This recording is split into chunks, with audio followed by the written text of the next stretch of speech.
very good one, particularly with the coalition for change. This is so because they even brought to SADC. They had issues which they needed to talk about concerning the electoral process of Zimbabwe. So unfortunately, the letter which they wrote was addressed to the executive secretary, and they had to be informed that the only forum that has to receive any information concerning electoral issues is the one which is in Zimbabwe today. So this party was informed that they should wait for this pre-election mission. That is when they have the opportunity to relate whatever issues and concerns that they have about the electoral process, and they've duly done so. Okay. But generally, you are happy with the answer question. I am generally happy because our presence here is to do an assessment, and of great importance is to then detect things which I think are of concern, given that there will be an election, and we also need to know what areas to look at and then assist if there is need for SADC to assist. That is why we came here, and I think the issues which they raised are some of the issues that we actually came here to assess and find out about. Okay. What is your assessment so far as this is concerned? Are you happy with the assessment, and do you have any preliminary update that you may want to give us? I am very happy. Unfortunately, I cannot go into the details of our discussions because these matters are so far and not for public consumption until we prepare a report, which we'll do as soon as we finish this mission and submit that report to the chairperson of the organ. I think it is important to make you aware that after that report is submitted to the chairperson of the ministerial committee of the organ, it is then that it becomes a public document. And what SADC does is to then share that report with the government of this country as a member state, and again with the election management body, which in this case would be the Zimbabwe Electoral Commission.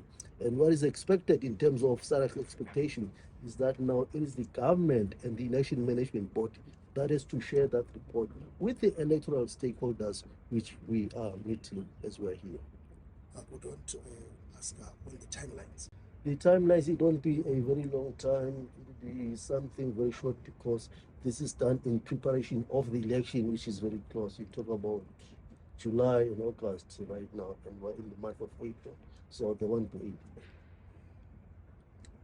We've clearly laid down SADC principles and guidelines as far as elections are concerned, and Zimbabwe has always been in violation of those ones. Are we supposed to be expecting any changes because we've gone through this cycle before, and these are now 2023? The reason we do these missions is to assess the likelihood of such incidents reoccurring again. But our report does address such issues, and if they keep on reoccurring, there are other senior structures within SADC that deals with these issues. Well, finally we are with them, and it's fulfilling position, and we are motivated that there is an ear to our issues. We have been crying and we continue to cry. Our cry is based on issues of principle. We are not in agreement on the issues of the voters' roll, and we're sharing with our colleagues in Sadc, SEAC, and we appreciate that they gave us this opportunity to share with them where we are, to say we would want a credible voters' roll in Zimbabwe, and that voters' roll must be public, available, in analyzable and searchable format, so that we are able to audit that voters' roll, so that we are satisfied that the voters' roll is indeed a critical ingredient to the holding of a free, credible, and fair election. We do not want Zimbabwe to remain in this vicious cycle of disputed elections, of discredited outcomes. We want elections to be credible. We want elections to be democratic. We want elections to be legitimate, so that we do not have a disputed state and a disputed presidents, as we have seen in the past elections. So yes, that is our position, and we've made a very clear position. We had prepared our document, the pre-election pact on elections, and we made our humble view known to SADC that would want to have a political agreement and a political dialogue, a pact before elections by all the political players, political actors in Zimbabwe, so that we don't dispute on process. We enhance the legitimacy and integrity of the process. But we are also able to say, when we've done these elections, let the outcome be credible and be upheld and be respected by the people of Zimbabwe and indeed by our colleagues in SADC and the AU. We believe in African solutions to African problems. And that's why we continue to knock at the doors of SADC, because SADC is our aunt, SADC is our uncle. When there is a dispute domestically, we need to run to them, and we need to be helped, to help ourselves and to help the region for stability. Isn't it something that's bizarre that we have over 5 million people in the diaspora, and we are a nightmare and a headache to those in the region? South Africa, Botswana, Namibia, we just want to end these problems.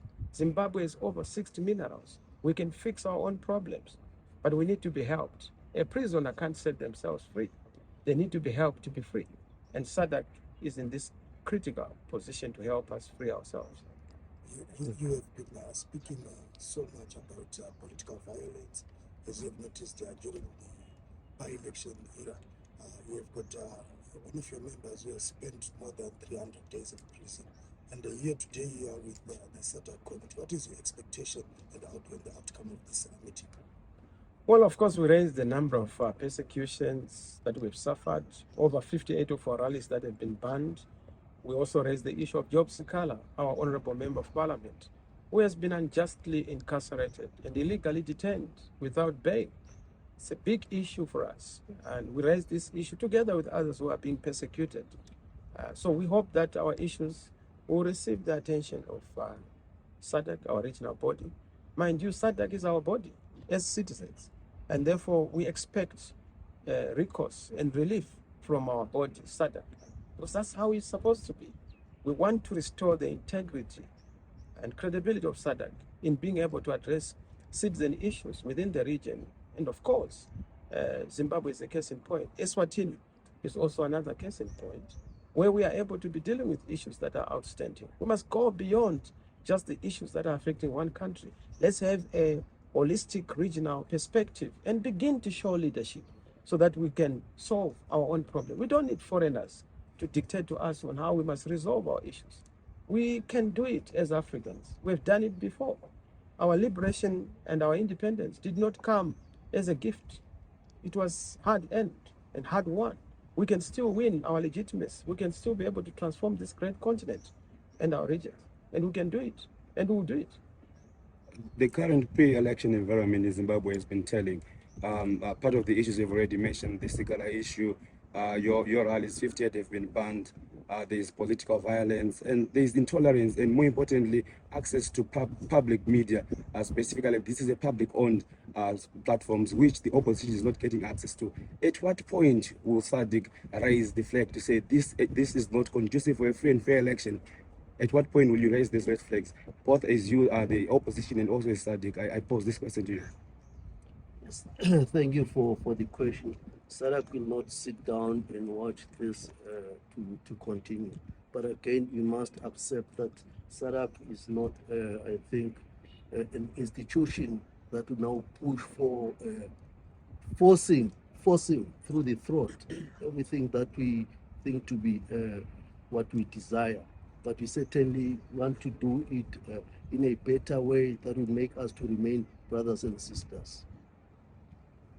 Yeah, but the question is that there are gross violations of the principles that you have set as SADC.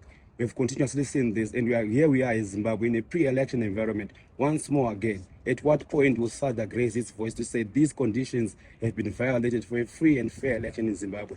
Are we going to be sitting to have the elections be done, or these are the principles that should guide us before we have an election? That is my question. We will not be sitting. We'll prepare a report with recommendations and come to do what we are expected to do as SADC. But unfortunately, until we prepare that report and formally hand it over to the appropriate person, we cannot deal with what will be done right now.